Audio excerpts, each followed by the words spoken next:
आले जनाब अब्दुल रहीम कुरैशी साहब, मोअज़्ज़िज़ उलमा इकराम,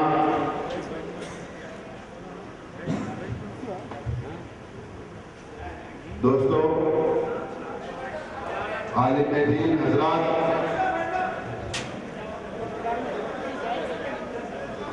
अपने जज्बात को थाम कर रखिए। वक्त आएगा तो इससे ज्यादा जज्बात हम मिलकर दिखाएंगे इंशाअल्लाह। अब हमको सबको मिलकर ये कोशिश करना है कैसे हम हमारे मौलाना को रिहा करवा कर हमारे दरमियान में लेकर। हम तमाम को सबसे पहले मजम्मत करनी चाहिए जो हरकत गुजरात हुकूमत ने की। मैं कहूंगा कि ये लोग मौलाना को गिरफ्तार नहीं बल्कि बुज़दिल और नपुंसकों की तरह दिल्ली से मौलाना को किडनैप करके लेकर गए। इनकी हिम्मत नहीं थी कि वो हैदराबाद आए। और आपको ये जानना चाहिए कि हमारे मौलाना को, मौलाना फमी साहब को किस किस जुर्म के अंदर, क्या क्या इल्जामात के अंदर उनको गिरफ्तार किया गया, क्या क्या मुकदमा उनके ऊपर डाले गए। ये जो मुकदमे में, ये जो केस के अंदर मौलाना फमी साहब को दिल्ली से अगवा किया गया, वो वही मुकदमा है जिसका नाम DCB 6 of 2003 है।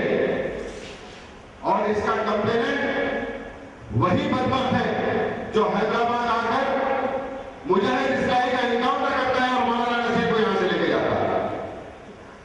जबकि ये हुकूमत जानती है कि वो तमाम आला ओहदेदार पुलिस वाले जो इस तरीके के झूठे इनकाउंटर्स और मुसलमानों को हरासा करने के मुकदमे बनाए हैं, वो तमाम के तमाम जेल में हैं। वो सिर्फ और सिर्फ इसी वजह से, ये जानते हुए भी कि झूठे मुकदमे दर्ज करे और इसी सीमा में जेल में है, उसके बावजूद भी ये आज इलेक्शन के मद्देनजर ये गुजरात की हुकूमत, ये नरेंद्र मोदी ये साबित करना चाहता है कि हम हमेशा दबाए हैं और दबा के रखेंगे।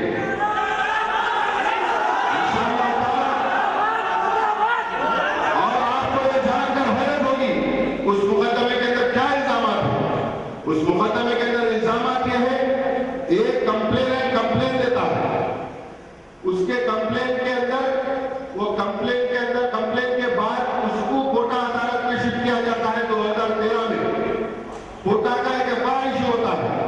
2004 और 5 में हुकूमत गुजरात चार्जशीट डालती है अदालत में, और 2004 और 5 में जब चार्जशीट डाली गई उसमें मौलाना फमी साहब का नाम नहीं था। 2003 का ये केस 2004 और 5 में चार्जशीट डाली गई और उसके अंदर मौलाना फमी साहब का नाम नहीं था। बाद में एक पुलिस अपने गवाह से एक स्टेटमेंट दिलाती है ये कि हैदराबाद में मौलाना फमी साहब, अशरफ अली साहब, दीगर इनके साथ अफजल अली और दीगर इनके साथ 4, 5, 6, 8 लोग मिलकर के साजिश कर रहे थे कि ये लोग अडवाणी, नरेंद्र मोदी और प्रवीण तगड़े को खत्म करने की साजिश कर रहे थे। यह मुकदमा है। ये झूठे मुकदमे बनाकर हैदराबाद को टारगेट कर यहां से लोगों को लेकर जा रहे हैं। और आपको याद होगा मौलाना अब्दुल रहीम कुरैशी साहब मौजूद है जब इससे पहले मौलाना अरशद साहब को, मौलाना अशरफ अली साहब को उनको गिरफ्तार किया गया था। तो बशमूल मरहूम खायद सालाना मिलत के मौलाना आखिर साहब के घर में, मरहूम आखिर साहब के घर में मीटिंग हुई थी सिमन में। मुत्तफिका तौर पर सबने मिलकर जिद्दोजहद की। अल्हम्दुलिल्लाह मौलाना अशरफ अली साहब हमारे सामने हैं। उनके लिए लेकिन 6-7 महीने का वक्त दरकार हो। मेरी आप लोगों से गुजारिश है कि आप तमाम लोग मिलकर दुआएं करें, इंशाअल्लाह जल्द से जल्द, उससे जल्द मौलाना फमी साहब हमारे दरमियान में होंगे। हमको ये हुकूमत आज हुकूमत की लालच में हुकूमत के आने से पहले इनका सिर्फ एक ही मकसद है कि मदरसों को टारगेट किया जाए, और मदरसों को डायरेक्ट टारगेट नहीं कर सकते, इसलिए हमारे उम्मा को टारगेट कर रहे हैं। ये चीज को समझिए, इनका मेन मकसद है हमारे मदरसों को टारगेट किया जाए।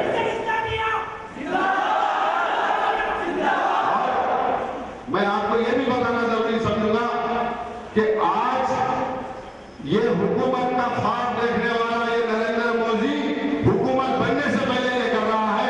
खुदा ना खास्ता अगर इसकी हुकूमत बनेगी तो रंगा नाच नाचेगा, ये तो हमारे खिलाफ लंगा नाच नाचेगा।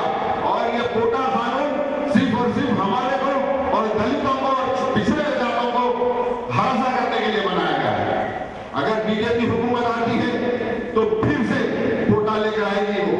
हम तमाम को मुत्तहिद होकर हर जगह से ये कोशिश करना चाहिए, न सिर्फ बाइकाट करना चाहिए बीजेपी हुकूमत का, उनके हवालीन का, हर एक का आपको बाइकाट करना चाहिए।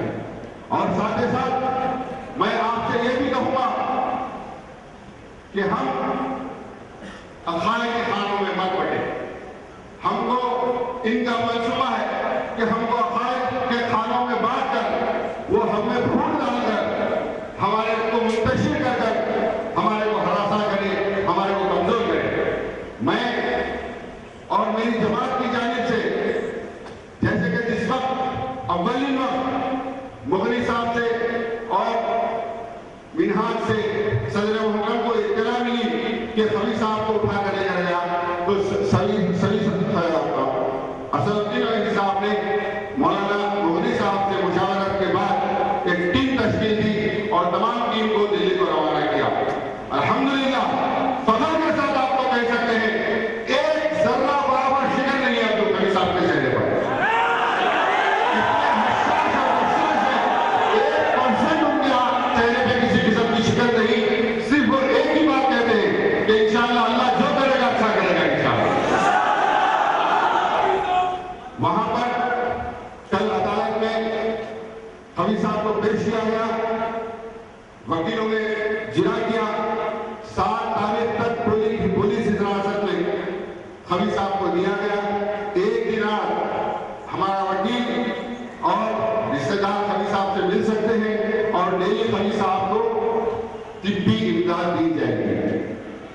लेकिन मैं ये जानना चाहूंगा, ये सब अदलिया ने ये सब की, लेकिन क्या अदलिया ने ये कहा कि इनकी जो गिरफ्तारी की गई है वो गैर कानूनी है, वो तरीकाकार जो अपनाया गया है वो गैर कानूनी है?